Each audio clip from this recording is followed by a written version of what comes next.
Bonjour, mon nom est Josée Marcotte, je suis présidente chez Émergence, stratège en management de talent, consultante en ressources humaines et coach professionnel agréé.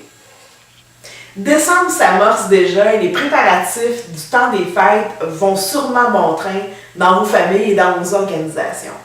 Et pour la plupart d'entre nous, réjouissance rime souvent avec dépenses. Toutefois, derrière tous ces artifices commerciaux se cache quelque chose de fondamental tant pour les individus que les collectivités, et j'ai nommé les rituels culturels.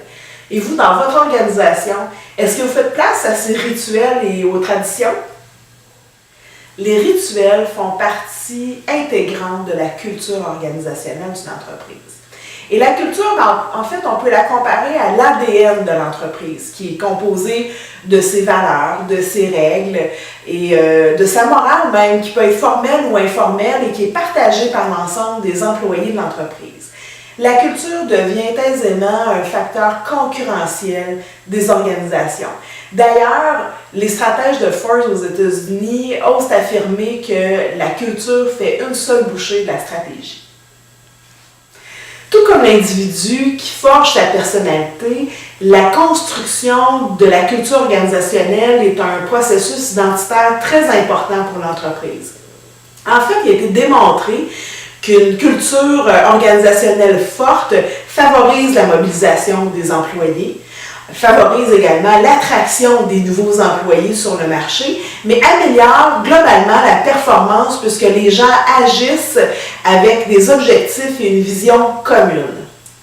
Ainsi, la culture d'entreprise s'érige au fil du temps, au fil des expériences vécues, des moments partagés entre les individus qui composent votre organisation.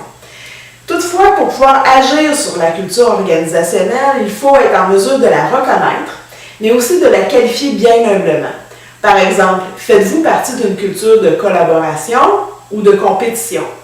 Faites-vous partie d'une culture du mensonge ou de transparence? Ou encore, faites-vous partie d'une culture de transformation ou de statu quo?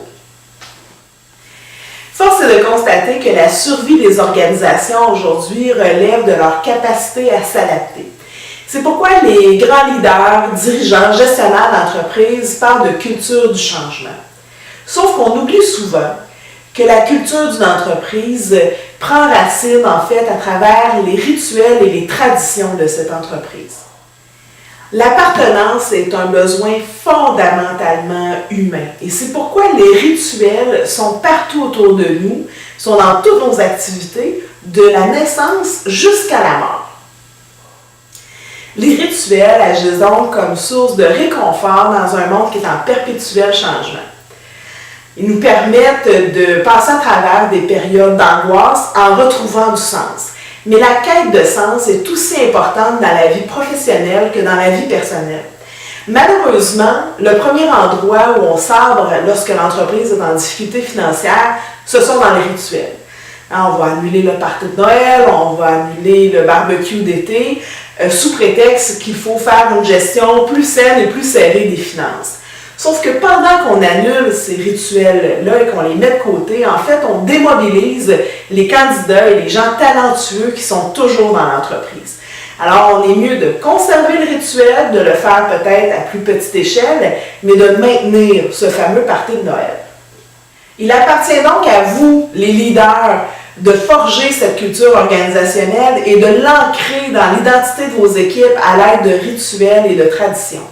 Vous n'avez pas besoin de dépenser, vous n'avez pas besoin de réinventer la roue. Vous devez seulement vous souvenir que ce que vous allez créer comme rituel doit être constant, faire appel à une vision, à une signification commune et à des gestes répétitifs.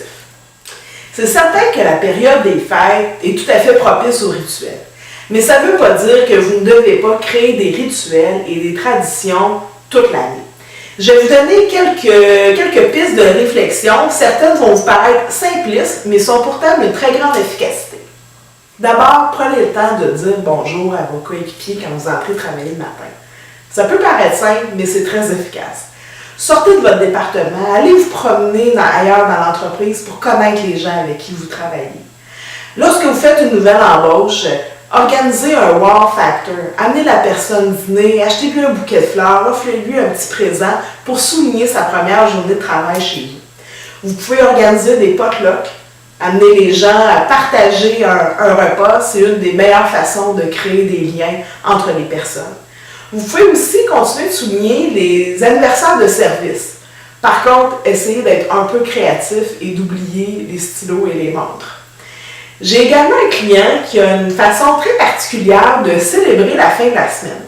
Tous les vendredis, ils ont le droit de choisir une chanson et qui font jouer à travers l'usine et tout le monde danse à côté de sa machine. J'ai trouvé l'initiative complètement farfelue, mais tellement innovante et plaisante que je ne pouvais pas m'empêcher de vous la partager.